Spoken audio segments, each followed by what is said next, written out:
vous entrez là par hasard, vous verrez des gens jouer un jeu bizarre. Les pions blancs et noirs se frictionner, bâtir des territoires. Un jeu fait de guerre et de compromis, à la fois magique et parfois terriblement compliqué.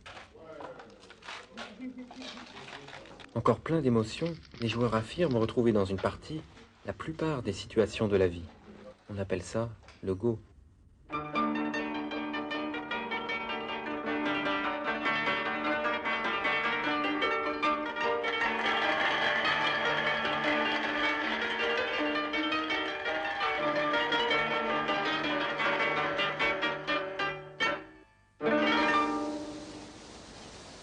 Le Go est né en Chine, plusieurs milliers d'années avant Jésus-Christ. C'est le plus vieux jeu du monde. En Asie, son prestige est immense. Des millions de joueurs pour une infinité de réflexions. Une légende raconte que l'empereur Shun inventa le jeu afin, dit-on, d'aviver l'intelligence de son fils Chang Kyung, brutal et borné. Le Go devient alors le jeu de cour et fait partie des 4 arts, avec la peinture, la musique et la calligraphie. Les poètes passaient un temps infini à jouer une partie, dans laquelle ils retrouvaient l'harmonie et la turbulence de la nature. De grands seigneurs ont délaissé les affaires du royaume pour les femmes ou le Go. C'est sans doute pour cela que Confucius condamne le jeu. Il agite les démons qui sont en nous et nous détourne de l'essentiel. Pourtant, les enseignements que l'on peut tirer d'une partie de Go sont multiples. Dans la conception du monde et des rapports entre les hommes, un principe du taoïsme veut que l'énergie ne vienne pas de l'individu, mais de l'interaction des individus entre eux. Au début, le Goban est vide, puis blancs et noirs viennent s'implanter, commencer le partage des territoires. Les premiers coups sont déterminants. Ce sont sur les groupes que l'on raisonne, sur leurs relations entre eux, ainsi que leur rapport à l'espace. Lorsqu'un territoire devient trop gros, l'adversaire doit envahir avant qu'il ne soit trop tard. Pour attaquer, il faut avant tout se renforcer, ou même venir tester la réaction de son adversaire, afin de mieux déterminer les objectifs de l'attaque. Lorsqu'un groupe est encerclé de loin, il est en danger de mort. C'est un moyen de pression terrible pendant toute la partie. Les pions ne bougent pas, mais on a l'impression de mouvement. On court après des groupes, on s'enfuit, on encercle, on rampe ou l'on déchire. On se stabilise. On ne tient pas forcément à tuer l'adversaire. L'attaque peut porter ses fruits en obtenant un avantage ou une influence ailleurs sur le Goban. En fin de partie, les frontières se cristallisent et les territoires apparaissent nettement. Les joueurs s'arrêtent lorsqu'il n'y a plus une intersection qui ne soit contrôlée ni par blanc ni par noir. Ici, noir gagne de 4 points.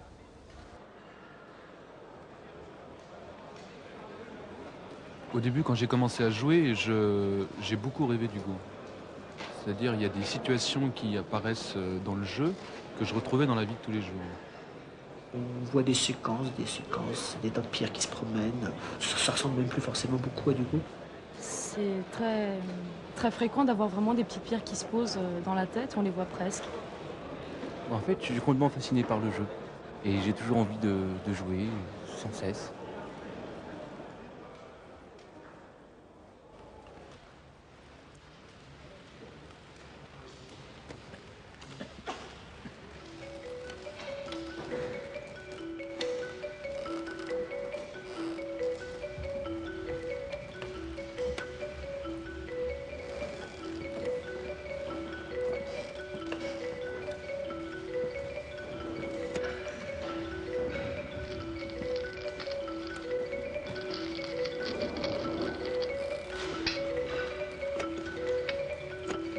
C'est aussi une autre manière de gagner, c'est de manger l'adversaire. J'ai toujours un sentiment de honte quand je tue quelque chose. Je suis presque aussi mal que la personne qui est en face. Donc ça me dérange. Les joueurs faibles, qui sont, quand ils viennent jouer avec nous, d'une violence inouïe.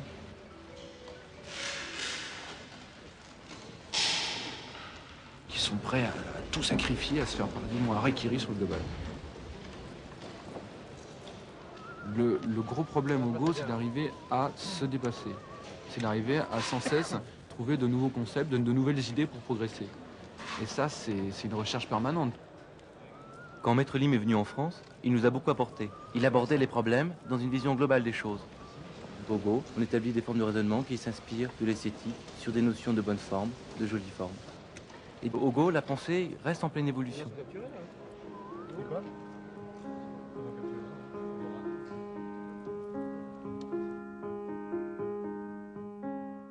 Le coût esthétique joue un rôle considérable et dans l'analyse théorique et dans l'économie de pensée. C'est ce sens qu'on peut parler facilement du fait que le Go est un jeu intuitif visuel.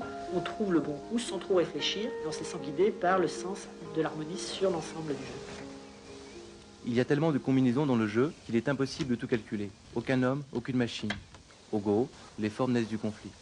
Dans le cas du Go, gagner est un objectif différé, comme on dit souvent, c'est-à-dire que pendant la partie, il est très difficile de savoir si on est en train de gagner ou de perdre.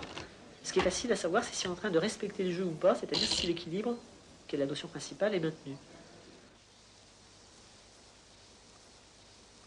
Et les deux notions, les notions d'esthétique et la notion d'équilibre, sont à peu près fondamentalement mélangées au Go de telle sorte qu'il est très difficile de dire autre chose que le coup esthétique, c'est le coup qui est le plus équilibré.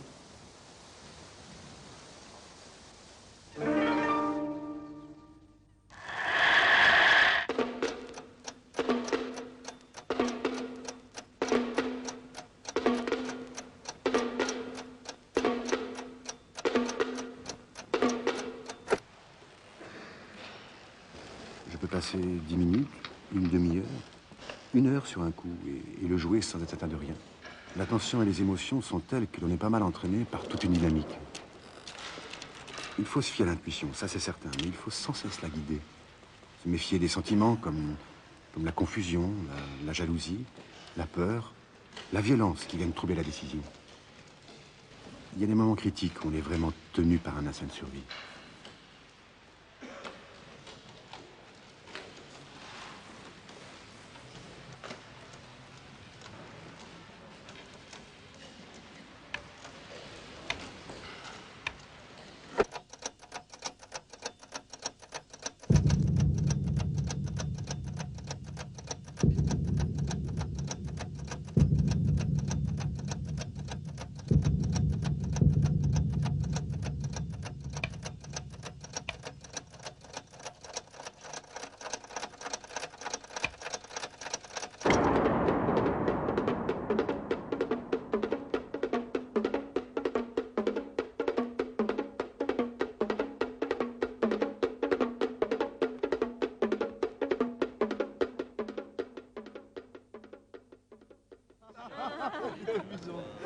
Bon, ouais. Scandale. Donc là, je peux pas jouer là. Bon, d'abord, faut que tu connectes là. Et Marie, sincèrement, tu comprends quelque chose? Mais oui. Non. Ah oui. Non, mais dis donc, te gonfler, toi. Non, mais là, attends, reprenons, calmement. Parce que moi, en général, je pose la pierre juste à côté. Hein. De toute façon, à mon avis. Quand même, hein, faut De toute connaître. façon, l'intuition que j'avais au départ, c'est correct. C'est de C'est pas prendre sacrifié. ses pierres. Faut prendre ses pierres. Et de... Tu te rends compte de tout ce que t'as loupé sur Joseki? Sans déconner. Mais ouais.